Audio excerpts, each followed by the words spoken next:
Então vamos lá. Napoleão, ele é o grande representante desse crescimento, dessa revolução industrial forçada de cima para baixo na França, a partir de algumas medidas muito interessantes. A criação do Banco da França. Por que a criação do Banco da França é muito importante para a gente? Porque é o banco que vai gerar crédito, não é verdade? Para o desenvolvimento industrial. Napoleão, ele é responsável por uma sociedade de fomento industrial. O que a gente entende por uma sociedade de fomento? Fomentar, estimular. Então, Napoleão é responsável por uma sociedade de fomento industrial.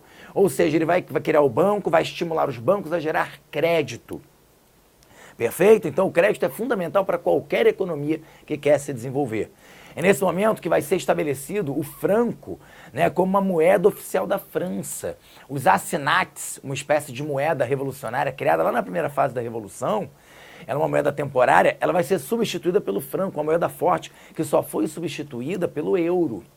É uma coisa interessante que aqui no Brasil a gente não tinha, pelo menos até antes do real, a gente não tinha um apego significativo com a nossa moeda. A gente não tem um sentimento nacional com a moeda. Talvez o real, pelo tempo e pela estabilidade, esteja começando a gerar na gente esse sentimento. Talvez hoje, se alguém falar numa moeda comum para a América Latina, a gente sinta um pouco de pena de perda da nossa moeda.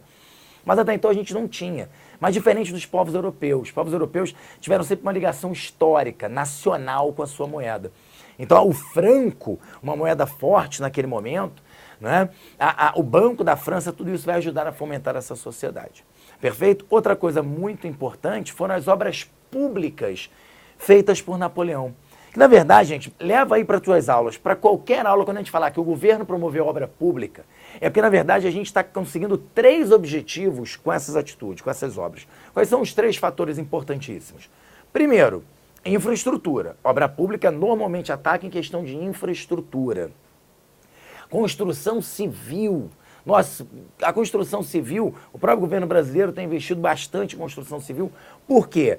Essa infraestrutura, com essa construção civil, é geradora de emprego.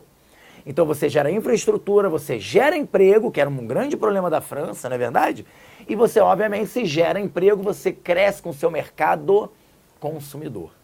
E a gente sabe, a própria Inglaterra, na sua Revolução Industrial, o que fomentou, o que tornou possível a grande Revolução Industrial inglesa, o que vai tornar possível o grande crescimento industrial francês desse período, é o seu mercado interno. O mercado externo é muito importante? É, mas o mercado interno é fundamental. Perfeito? Então as obras públicas geradas no consulado por Napoleão conseguem aí aquecer essa economia francesa.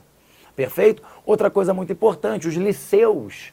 Os liceus são criados por Napoleão para quê? O que é o liceu? O liceu é uma espécie de uma escola técnica, uma escola profissionalizante. Porque, na verdade, se eu estou estimulando o crescimento da indústria, estou gerando crédito, estou gerando mercado, eu preciso de homens para trabalhar também em determinados ofícios, algumas especialidades. Então, os liceus servem para fornecer essa mão de obra especializada. Perfeito? E, por último, e não menos importante, na verdade, considerado um dos maiores documentos do período napoleônico, que até hoje inspira grande parte do mundo ocidental, chama-se o Código Civil Napoleônico.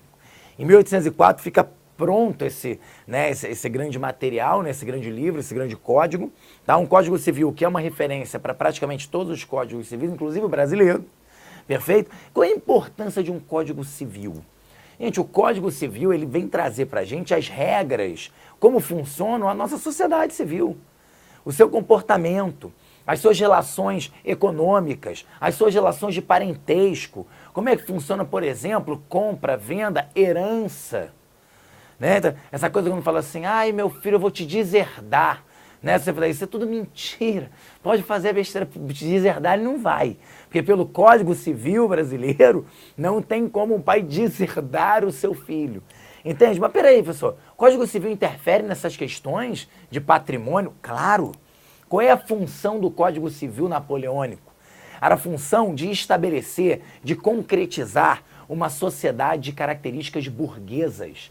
Está aí a grande conquista da Revolução Francesa. Napoleão, embora ele vá se transformar numa espécie de símbolo monárquico, porque ele vai ser imperador, né? Ele vai usar trajes de monarca, ele vai se portar como monarca, mas as conquistas revolucionárias são burguesas e o Código Civil Napoleônico materializa essa sociedade dentro de uma atmosfera burguesa. Então, a França, nesse momento, se encontrava em pleno crescimento econômico, buscando a sua estabilidade interna, e Napoleão, então, como grande representante desse processo, estava pronto para dar mais um passo adiante. Ele estava pronto para se autoproclamar imperador dos franceses.